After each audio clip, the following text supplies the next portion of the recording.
Dalam hadis riwayat Nasa'i beliau mengatakan, khairu nisaikum al-wadudul walud, al-muwatiyah al-muasiyah.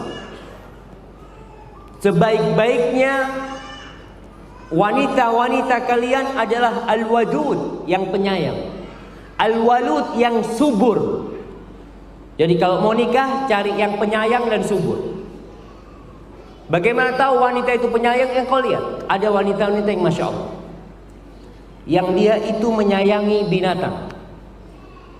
Ada yang suka sama kucing mungkin. Ada kasih sayang dia. Ada yang suka sama anak kecil. Kalau lihat anak kecil, ya Allah, boleh gendong. Oh, kepingin punya anak ini biasanya. Dia ingin berarti gendong anak kecil, dia sayang anak kecil. Al-wadud, yang penyayang, al-walud, yang subur. Dua ini usahakan ada. Jangan menikah dengan wanita al-walud, yang subur tapi tidak penyayang. Anaknya 7, Masya Allah, subur banget nih.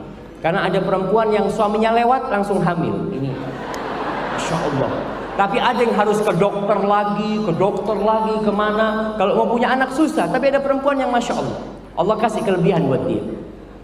Kalau subur tidak penyayang, kesian masa depan anak-anak. Kadang-kala suami pulang, Assalamualaikum, istrinya sambil pegang HP, Waalaikumsalam. Udah datang bang. Masya Allah. Suaminya tanya, anak-anak kemana? Kok kosong di rumah? Wallahu a'lam, kemana? Anaknya 7, wallahu a'lam kemana? Suami cari, yang satu ada di tong sampah, yang satu ada di got, yang satu di rumahnya tetangga. Ini kau dapat istri yang tidak penyayang.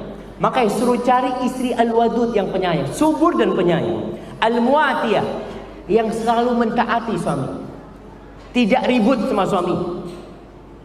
Ada perempuan yang Masya Allah, suaminya ngomong sama dia, Dek, kau hari ini gak usah keluar ya. Siap bang. Ada istri, bang aku kepingin ke tempat ini bang, kepingin makan di sana bang, umpamanya di restoran. Suaminya ngomong, aduh aku capek. Apa kata istrinya? Iya bang, kalau kau capek gak usah. Tapi ada istri yang, ayolah bang, kau masa gak ngajak aku?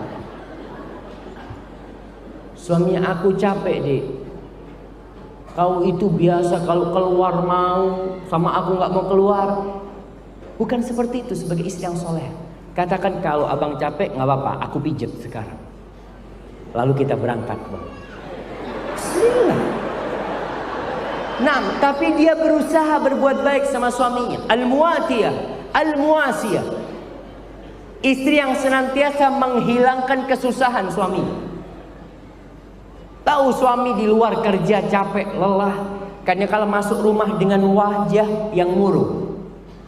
Ketika masuk suaminya, bang aku berdoa semoga Allah memberikan kemudahan kepada Bang. Kau mau yang panas apa yang dingin bang? Masya Allah. Siapa yang istrinya masih bertanya kalau pulang, bang mau panas sama yang dingin? Gak apa-apa, anak kasih hadiah. Masya Allah, benar. Masya Allah. Udah berapa tahun menikah?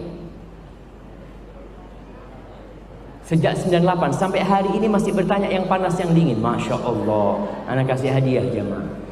Biasanya pengantin baru sebulan setelah itu nggak ada lagi tanya lagi. Kalau dia tanya, Dek, air es di kulkas. Air es sana tuh ambil di kulkas. Allahu Akbar. Ini kata Rasul SAW, muasiyah, senantiasa berusaha untuk menenangkan suami. Suaminya punya masalah, masuk rumah, dia masuk dalam surga. Sehingga ada suami-suami yang tidak ingin keluar rumah. Tuh ibu-ibu, jadikan rumahmu surga. Ada suami yang asar datang, maghrib keluar. Kenapa? Nggak betah di rumahnya. Kenapa nggak betah? Iya Ustaz, gimana mau betah? Ditanya ini sama istri, macam-macam ribut sama istri. Akhirnya dia nggak betah. Maka berusaha bikin rumahmu surgamu. Idza taqaina Allah, apabila mereka bertakwa kepada Allah. Wa syarru nisaikum, ingat. Dan wanita terburuk di antara kalian, al-mutabarrijat, wanita-wanita yang suka bersolek di luar rumah, yang suka menampakkan perhiasannya di luar rumah, dia tampakkan kepada lelaki-lelaki lain. Al-mutakhayyilat, sombong, merasa baik, merasa telah melakukan banyak buat suaminya. Wa hunnal munafiqat la yadkhulnal jannah minhunna. Dan mereka wanita-wanita munafik, kata Nabi SAW, mereka tidak akan masuk surga illa mithil ghurabil a'sam, kecuali seperti ya burung gagak putih. Ada burung gagak yang putih yang warnanya tidak hitam, jarang sekali. Maka jarang wanita yang masuk surga apabila seperti itu. Jamaah rahimakumullah, maka ketahuilah bahwa seorang istri kalau diajak sama suaminya nggak boleh nolak. Abu Hurairah radhiyallahu taala anhu meriwayatkan dari Rasul sallallahu alaihi wasallam, "Idza badatil mar'ah hajiratan firash zawjiha." Apabila seorang wanita bermalam meninggalkan ranjang suaminya, la'anathal malaika hatta tusbih. Itu perempuan akan dilaknat sampai pagi. Dalam riwayat Muslim, idza da'a ar-rajul imra'atahu ila firashihi. Kalau seorang lelaki memanggil istrinya ke ranjangnya. Jadi ranjang dulu itu seakan-akan semua punya ranjang. Anak dikasih ranjang sendiri, punya kasur sendiri. Firash bukan ranjang, maaf, tempat tidur lah. Kasur. Baik kasur itu dari karpet atau kasur itu dari yang seperti kita lihat sekarang. Kalau diajak, jadi istri punya ranjang, punya tempat tidur, suami punya tempat tidur. Kok sendiri-sendiri? Iya, karena kadang-kala istri harus tidur sama anaknya. Istri nyusui anaknya. Kadang-kala kalau tidur satu tempat tidur sama suami, menyebabkan ada jarak di antara suami istri. Kalau ada anak di tengah mereka, gimana mau dekat sama suaminya?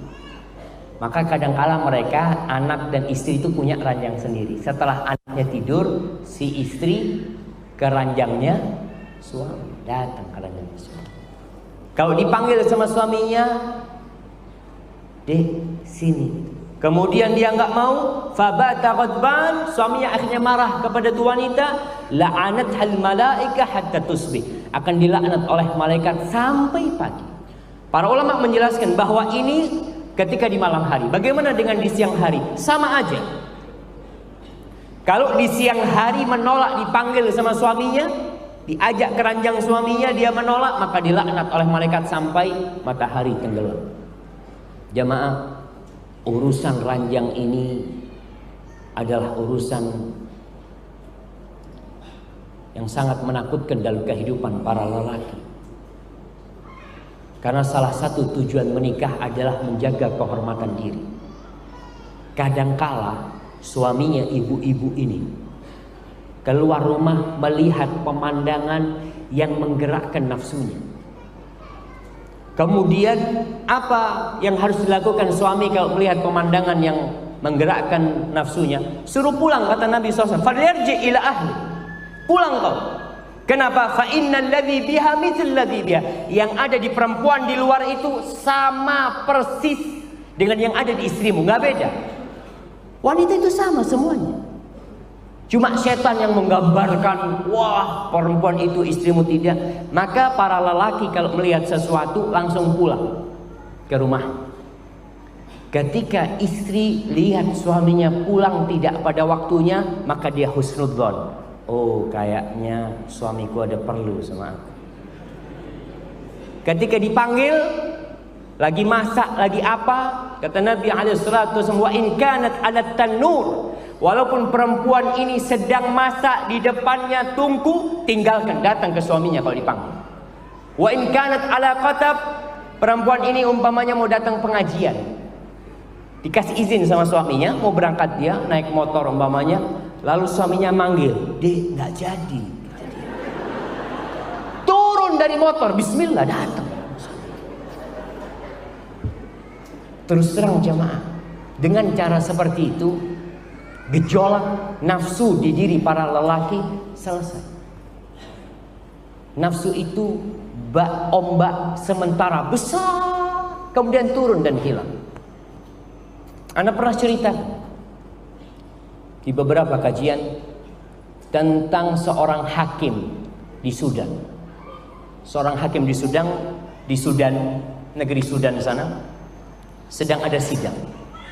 Ternyata yang jadi saksi atau jadi tersangka ini seorang wanita yang cantik sekali. Si hakim ini ngelihat perempuan itu langsung ngomong skors. Sidang di skors 1 jam. Kemana dia pulang ke rumahnya? Betul jemaah, dia pulang ke rumahnya naik mobil jauh rumahnya. Setelah dia jumpain istrinya, selesai nafsunya, balik ke sidang, datang ke perempuan, datang biasa sudah. Nggak ada lagi nafsu itu. Maka diperintahkan para suami, kalau ada nafsu pulang, jangan ke warung. Laki nafsu berhenti ke warung, berhenti ke kafe, jadi syaitan akhirnya kau. Dan para wanita ketika suaminya pulang, bismillah. Ustaz sudah punya anak, bismillah, mudah-mudahan diberkahi sama Allah SWT. Dan lihat bagaimana haknya suami. Seorang wanita nggak boleh puasa. Puasa buat siapa? Buat Allah. Nggak boleh puasa sunnah kecuali dengan izin suaminya, kalau suaminya ada. Gimana Ustaz kalau diizinkan sama suami, tapi pas zuhur suami ada hajat Ustaz? Lanjut puasa apa taati suaminya? Taati suaminya. Separuh pahalamu akan kau dapatkan insyaallah, dan mungkin sempurna pahala puasa. Kata Nabi SAW, la yahillu, tidak halal lil mar'ati antasu wa zawjuha syahid.